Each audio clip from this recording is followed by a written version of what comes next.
Hello everyone, my name is Puneet. So you are welcome in our YouTube channel English Corner for You. तो सबसे पहले हमारा इस channel को बनाने का पर्पस क्या है? हमारा ये चैनल उन स्टूडेंट्स के लिए है जो सेल्फ स्टडी करके इंग्लिश सीखना चाहते हैं और हम जो शुरुआत करेंगे वो करेंगे इंग्लिश ग्रामर से, ताकि बच्चा सबसे पहले इंग्लिश ग्रामर को अच्छे से समझ पाए और फिर इजीली इंग्लिश में अपने जो थॉट्स हैं उनको एक्सप्रेस कर पाए। और यहाँ मैं जो स्टूडेंट्स ये वीडियो देख रहे हैं उनको सजेस्ट करूँगा कि वो अपने साथ एक नोटबुक और पेन ज़रूर रखें, ताकि जो भी उनको इम्पोर्टेंट पॉइंट्स लगें या फिर वो नोट्स बनाना चाहें तो वो साथ साथ बना सकते हैं वीडियो को पॉज करके।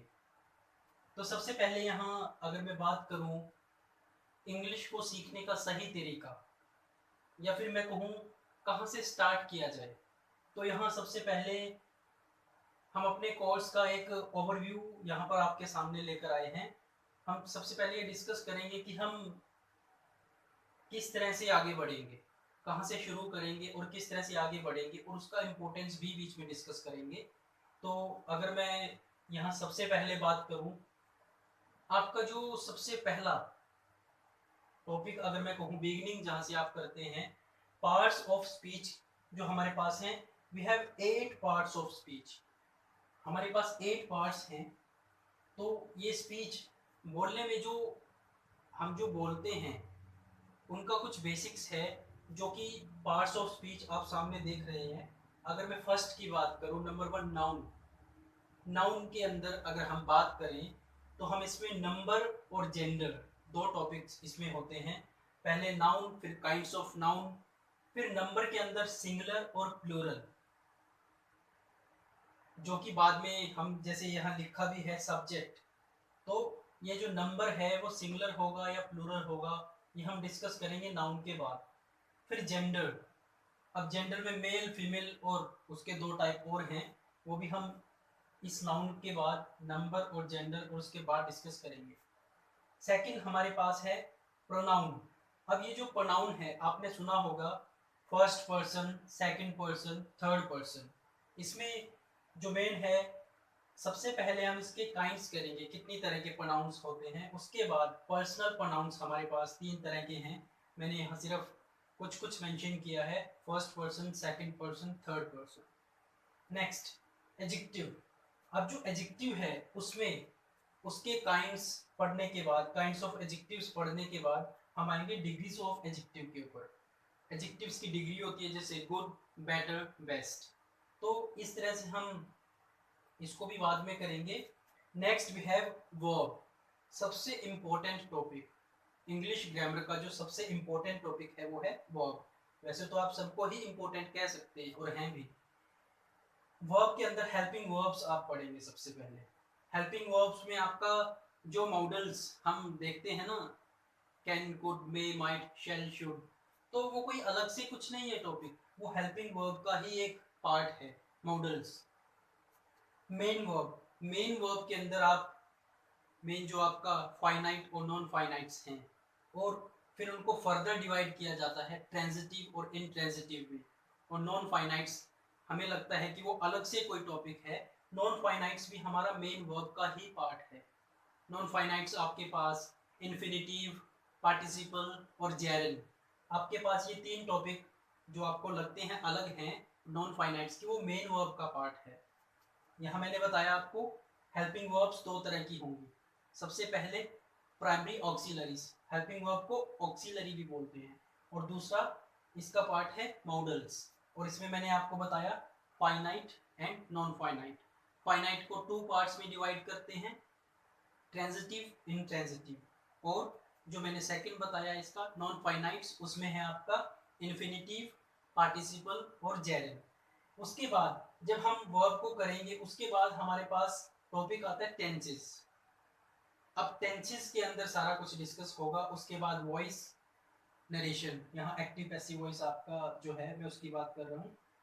उसके बाद एडवर्ब, हमारा नेक्स्ट टॉपिक है एडवर्ब।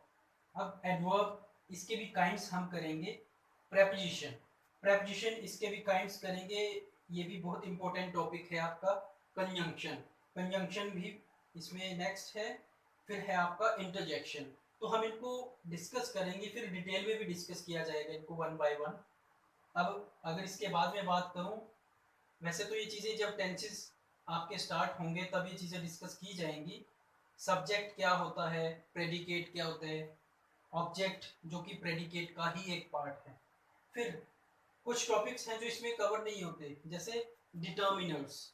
डिटर्मिनर्स के अंदर जो आपके आर्टिकल्स हैं वो डिटर्मिनर्स के अंदर आएंगे, ठीक है। और उसमें कुछ इस एडजेक्टिव्स के कुछ एडजेक्टिव्स, कुछ काइंड्स यहाँ लिए जाते हैं जो कि डिटर्मिनर्स के अंदर सीखे जाएंगे आप।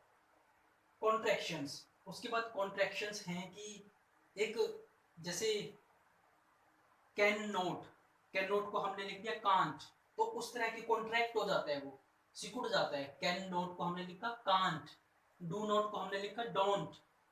उसके बाद आपका आता है sentence and it's kinds.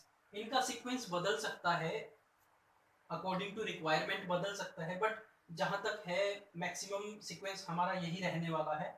Sentence और उसके प्रकार कितनी तरह के वो होते हैं वो भी डिस्कस किया जाएगा। वैसे तो ये वाला एक्टिव पैसिव वॉइस करने से पहले डिस्कस किया जाएगा।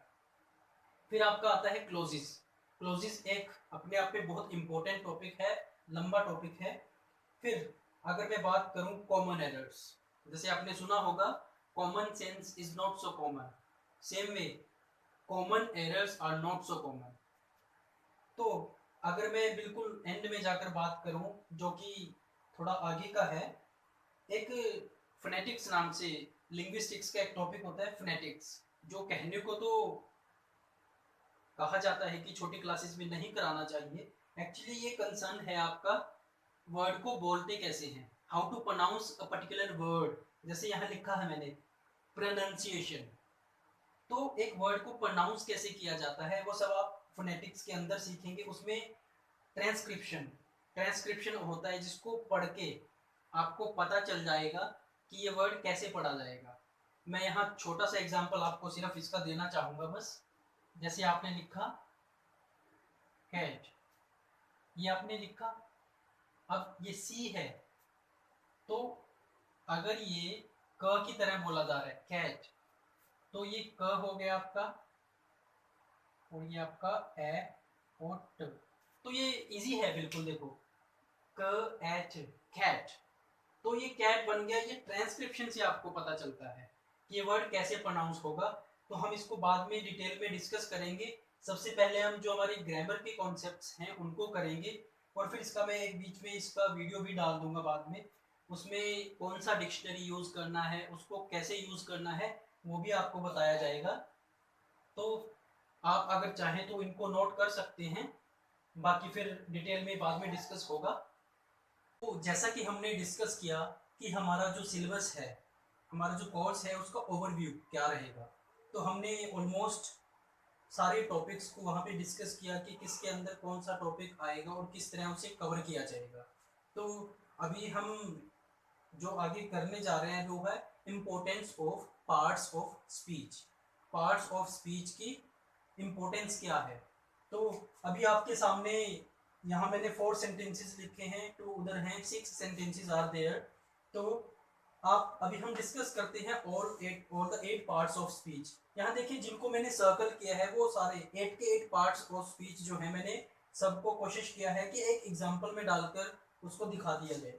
जैसे noun, conjunction, verb, pronoun, adjective, preposition, adverb and interjection. तो ये 8 के 8 पार्ट्स ऑफ स्पीच हमने यहाँ डिस्कस किए हैं। तो अभी मैं वन बाय वन उनको फिर से एक बार एक्सप्लेन कर देता हूँ आपको। जैसे फर्स्ट सेंटेंस में लिखा है Deepak and Dinesh read a book. यहाँ जो दीपक और दिनेश हैं, दीपक और दिनेश वो किसी का नाम है, तो वो नाउन है दोनों के दोनों। और अगर मैं बात करूं एंड की, दीपक और दिनेश को किसने जोड़ा है, जंक्शन, एक तरह से कंजंक्शन। जंक्शन क्या है, जोड़ने वाला एक तरह से। तो एंड ने इनको जोड़ा है, तो ये कंजंक्शन है। रीड, दीपक और दिनेश एक पुस्तक पढ़ते हैं, तो वो क्या कर रहे हैं, रीड कर रहे हैं। तो रीड क्या हो गया यहाँ पर, वर्ब, और बुक फिर से नाउन है। और ये जो अ है, अ बुक, ये अ डिटर्मिनर के अंदर आएगा। आर्टिकल्स जैसा कि मैंने लिखा भी था, ए एन और द, ये आपके आर्टिकल्स डिटर्मिनर्स के अंदर डिस्कस किए जाएंगे। Number 2, he purchased a blue pen for me yesterday. अब ये ही, सपोज करो मैं दीपक की ही बात कर रहा हूँ या फिर दिनेश की बात कर रहा हूँ। Deepak purchased a blue pen for me yesterday. अब यहाँ ही यूज किया है, अगर दीपक की जगह यूज किया तो ही क्या है, प्रोनाउन। प्रोनाउन का बेसिकली मीनिंग क्या होता है, फॉर नाउन या at the place of noun. उसके बाद परचेज्ड, उन्होंने खरीदा, सॉरी उसने कल मेरे लिए एक ब्लू पेन खरीदा। तो परचेज्ड यहाँ वर्ब है, जैसे वहां रीड था, ये अभी हमने डिस्कस किया था article blue, blue pen, pen तो नाउन है, तो ब्लू क्या है यहाँ पर, कैसा पेन, ब्लू, उसकी विशेषता बता रहा है वो, तो क्वालिटी जो बताता है वो है एडजेक्टिव। तो यहाँ पर ब्लू क्या है, एडजेक्टिव। फॉर मी, फॉर यहाँ क्या है, प्रेपोजिशन, और मी यहाँ है प्रोनाउन। यस्टरडे, यस्टरडे एडवर्ब है, एडवर्ब ऑफ टाइम, वो हम बाद में भी डिस्कस करेंगे। Number 3, Harra, we have won the match। Next, alas, we have lost the match।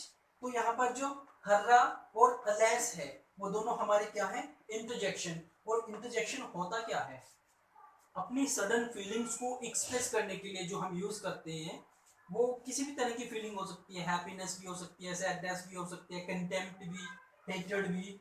तो इंटरजेक्शन बेसिकली उसी के लिए यूज किया जाता है। तो यहाँ हमने 8 पार्ट्स ऑफ स्पीच आपके सामने डिस्कस किए।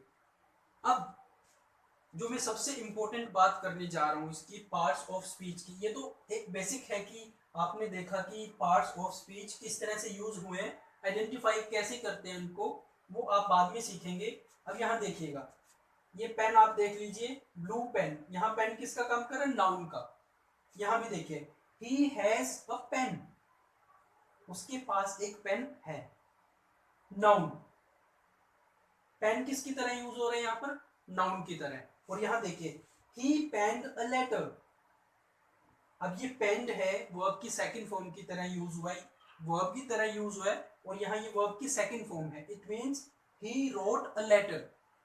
तो यहाँ देखिए पेन कैसे नाउन था और यहाँ पर वर्ब की तरह यूज हुआ, तो इसका मीनिंग क्या हुआ, उसने एक लेटर लिखा, तो ये देखो वर्ब की तरह यूज हुआ है। तो ऐसे पार्ट्स ऑफ स्पीच अलग अलग तरह से यूज होते हैं। जैसे अगर मैं कहूँ ही इज हैप्पी, वह खुश है, और हैप्पी का अगर मैं जो एडजेक्टिव है उसका अगर मैं एडवर्ब बनाऊं तो वो बनेगा हैप्पीली। और जैसे हम कई बार कहते हैं English is very easy, English बहुत आसान है, तो इजी यहाँ एडजेक्टिव का काम कर रहा है। और अगर मैं कहूँ you can learn English easily, तो वो इजीली क्या है, एडवर्ब है, तो इजी जो एडजेक्टिव है उसका एडवर्ब क्या बना, इजीली। तो ऐसे बहुत पार्ट्स ऑफ स्पीच के एग्जांपल्स आपको मिलेंगे जो हम बाद में डिटेल में डिस्कस करेंगे।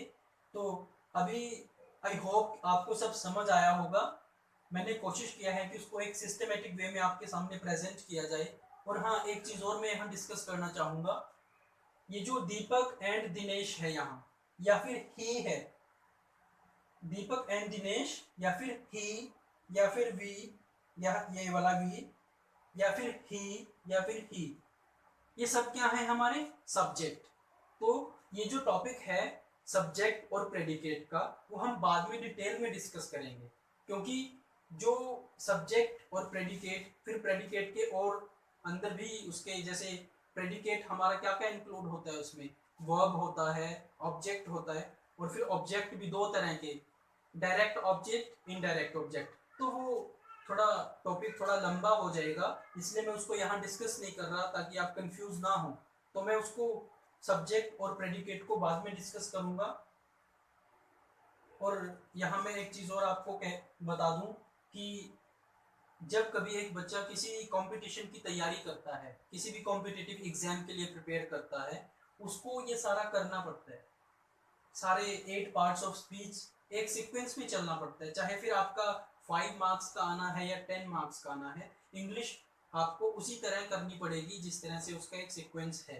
क्योंकि अगर बात करो कि 5 मार्क्स का कॉमन एरर आता है इसमें।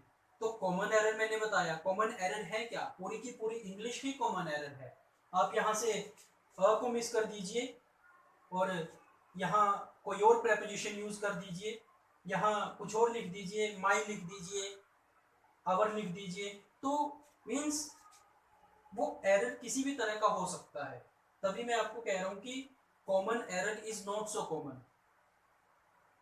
तो बाकी रहा आपको कितना समझ आया, आपने क्या सीखा, वो आप एक बार कमेंट बॉक्स में ज़रूर लिख दीजिएगा। अगर आपका कोई सजेशन है तो उसको इम्पोर्टेंस ज़रूर दी जाएगी।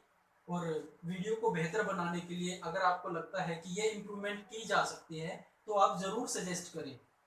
और जैसा कि मैंने पहले भी कहा था कि स्टूडेंट्स के लिए मैं ये बात कर रहा हूँ कि आप नोट्स ज़रूर बनाएं, क्योंकि इसको चाहिए रिवीजन, और रिवीजन आप बार बार वीडियो से नहीं कर सकते। वो रिवीजन आपको कहाँ से करना है, अपने नोट्स से करना है। और उस नोट्स को आप बार बार रिवाइज कीजिए ताकि आपकी जो समझ है वो बेहतर बन पाए। So I wish you all the best, thank you very much.